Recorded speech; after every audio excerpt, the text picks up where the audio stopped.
Chers amis, chers chercheurs de Dieu, bénissons le Seigneur qui nous donne l'opportunité de nous retrouver aujourd'hui, 13e dimanche du temps ordinaire. Nous venons de célébrer les solennités de la Pentecôte, de la Sainte Trinité, du corps et du sang du Christ, et c'est sûr que nous en avons reçu les grâces nécessaires.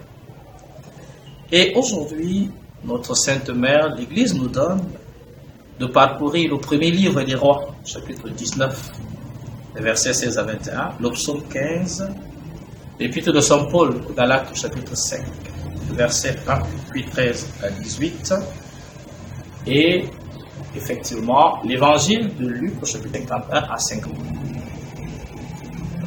Derrière ces lectures, j'ai une question que je veux partager avec toi. Comment manager sa vie pour en faire une réussite? Quels sont les éléments que je dois avoir en ma possession pour entrer au ciel? Ces questions, je les tire de cette déclaration du Christ qui est la base de notre méditation du jour. Qui met la main à la charrue, puis regarde en arrière, n'est pas fait pour le royaume de Dieu. Le Christ a cette habitude-là de choisir des images qui frappent. Il nous sert encore une d'elles. Elle est agricole, celle-là. On a vu le cultivateur qui tient un instrument de labour qu'on appelle la charrue, lequel, autant pour moi, est tiré par un animal. Ça peut être un bœuf, ça peut être un âne. C'est selon les bons désirs de chacun. Derrière cette image, il nous passe un puissant message. Le premier, il faut le retenir, c'est que dans la vie, il faut apprendre à faire des ruptures. Elles sont souvent douloureuses. Ce sont des brûlures qui font très très mal. Mais, pour avancer, elles sont nécessaires.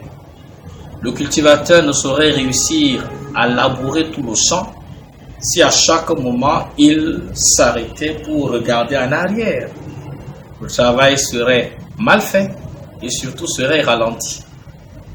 L'objectif est de regarder devant soi. L'objectif est de réussir un certain nombre de choses.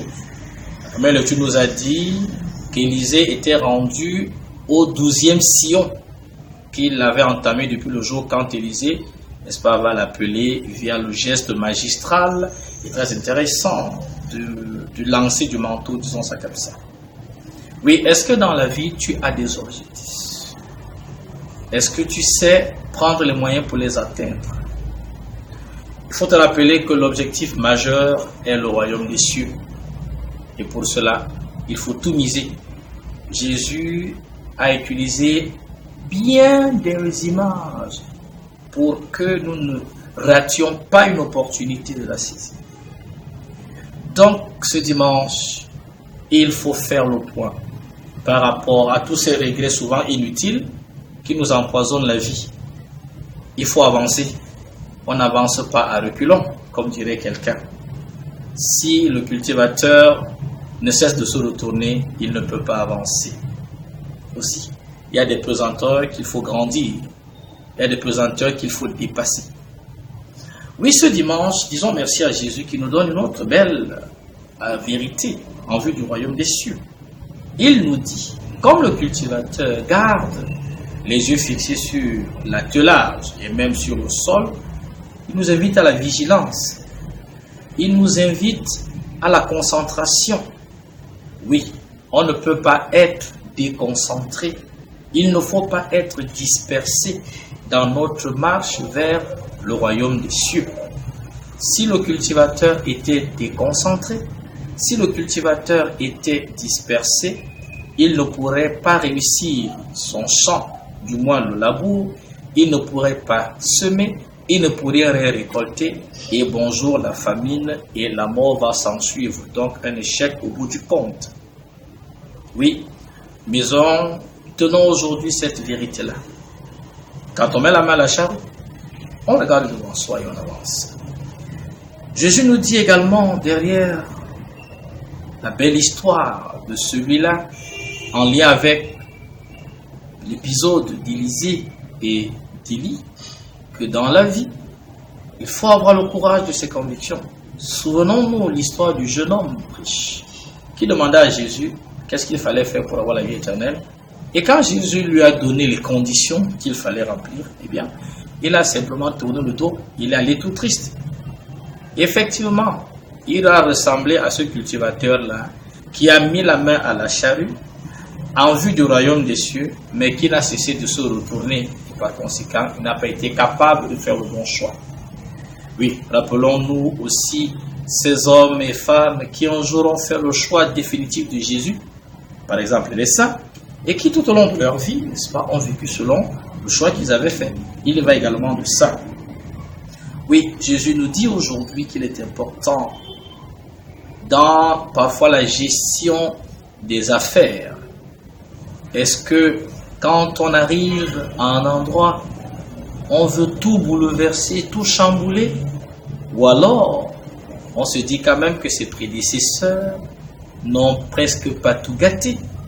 C'est le débat entre rupture et continuité. Bref, il peut engager certains. Mais pour le royaume des cieux, Jésus nous dit, à un moment, il faudra prendre la logique de la continuité. À un moment, dans la continuité, il faudra introduire des ruptures parce que c'est de la rupture que naît la nouveauté. C'est de la rupture que naît l'innovation. C'est de la rupture que naît la rénovation. Oui, c'est de la rupture que les choses s'éclairent.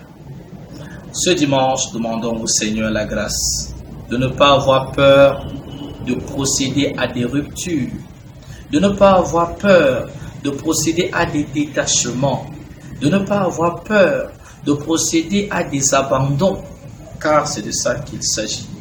Le champ que nous avons à labourer, c'est notre vie, en vue d'en faire une offrande qui plaise à Dieu.